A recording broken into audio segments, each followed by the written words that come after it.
fé é a grande escapatória, a grande desculpa para se fugir à necessidade de pensar e avaliar as evidências. A fé é acreditar apesar de, e até talvez precisamente por causa da falta de provas. Essa frase é de Richard Dawkins, um dos mais famosos ateus ativistas da atualidade. Os ateus ativistas, apesar de serem a minoria, têm conquistado um espaço enorme na mídia e nas livrarias. Um dos grandes motivos de serem então contra, não tanto Deus, mas contra a religião, é a irracionalidade que eles dizem que existe por trás das organizações religiosas. Na mente de muitos ateus e de muitos cristãos também, a religião é uma coisa e razão é outra. Como diríamos no popular, uma coisa é uma coisa e outra coisa é outra coisa. Religião então seria uma escapatória do pensamento, do conhecimento e da racionalidade. É como se fosse uma redoma em que você é desobrigado de olhar as evidências de perto para acreditar. Você pode contar apenas com a fé. Isso já é bom bastante. Antes de entendermos se isso é verdade ou não, vamos ver como começou essa tal de racionalização fora e dentro do âmbito da religião. Vamos começar então com a Idade Média, mais conhecida como a Idade das Trevas. Mas por que Idade das Trevas? É comum ilustrar essa época da seguinte forma: imagine que você é uma criança e desde bebezinho seus pais te falam para nunca abrir certo armário da casa. Logicamente você vai passar toda a infância com um medo terrível daquele armário. O que será que existe lá? É um monstro? É uma coisa feia, assombrosa? Enfim, você nunca questiona, só obedece. Assim era a religião na Idade Média, dominava os pensamentos das pessoas, a arte, a filosofia e, acredite, até mesmo a ciência. Os formadores de opinião da época eram Agostinho, Aristóteles e também Tomás de Aquino. Esse último e outros buscaram criar uma filosofia que unia as ideias de Agostinho e Aristóteles, ou seja, onde a fé e a razão se harmonizavam uma com a outra, sem qualquer problema. Ai de quem ousasse questionar a autoridade e a suprema sabedoria da Igreja. Do século XIV até o século XVI, novas formas de pensar começaram a surgir, ameaçando a ordem da Idade Média. Foi então que surgiu a Renascença. Como a palavra renascença diz, acreditava-se que o mundo estava nascendo de novo, em todos os aspectos possíveis, na filosofia, na ciência, na literatura, na arte e na religião.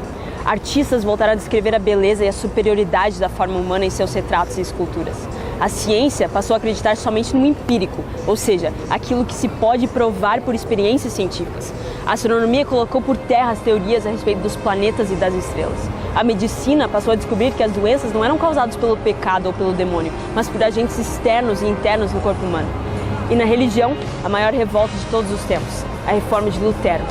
Mas não pense que essa mudança foi tranquila. Muitos desses renascentistas sofreram duramente por pensar diferente das autoridades da época. Um exemplo disso foi o caso de Galileu, que por dizer que a Terra se move em torno do Sol e não o contrário, foi condenado à morte em 1633.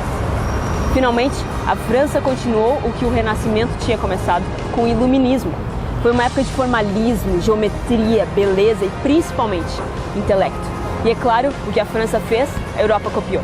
Voltando à história do armário, é como se uma criança tivesse finalmente reunido a coragem de abrir uma fresta do móvel e visto que lá dentro não tinha nada de terrível ou assombroso, mas infinitas novidades e oportunidades. Os filósofos e cientistas ateus se tornaram cada vez mais comuns e populares. A partir de então, o cristianismo tomou um choque térmico.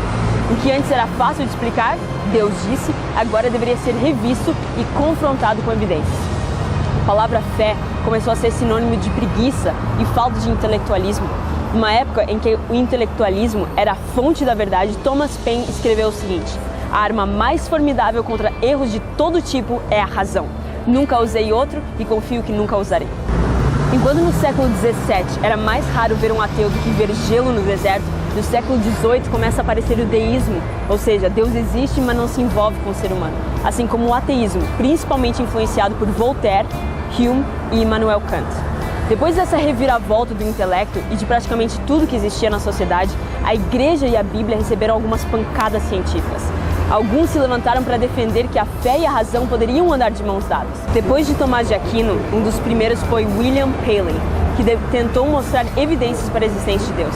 Depois dele, muitos defenderam o cristianismo e a Bíblia, formando uma área de estudo chamado apologética, ou seja, a defesa racional do cristianismo. Agora a gente consegue entender um pouco melhor como surgiu essa controvérsia entre a fé e a razão. Só que nós só entendemos como surgiu, não como resolver. E agora? A questão que fica é a seguinte: o que vamos fazer com isso? Melhor, o que você vai fazer com isso? Uma das opções que você e eu temos é não fazer absolutamente nada. Gostamos da nossa vida sem saber o que é verdade, ou pelo menos sem buscar algo que faça sentido, algo que satisfaça a nossa razão e o nosso coração. Por isso, fique à vontade para se manter no seu status quo. Outra opção é ir atrás, cavar profundamente aquilo que pode definir o que você vai acreditar para o resto da sua vida. Só não esqueça que a busca pela verdade é como atravessar a rua. Como seres humanos racionais, somos obrigados a conformar nossas crenças à realidade e não o contrário. Antes de atravessar a rua, por exemplo, precisamos conformar nossas crenças sobre as condições do trânsito de acordo com o que vemos ao redor. Se começamos a atravessar a rua porque preferimos acreditar que ela está livre de carros e porque é mais conveniente para nós, vamos arriscar sermos atropelados. O ônibus não se importa com o que preferimos ou com o que é conveniente.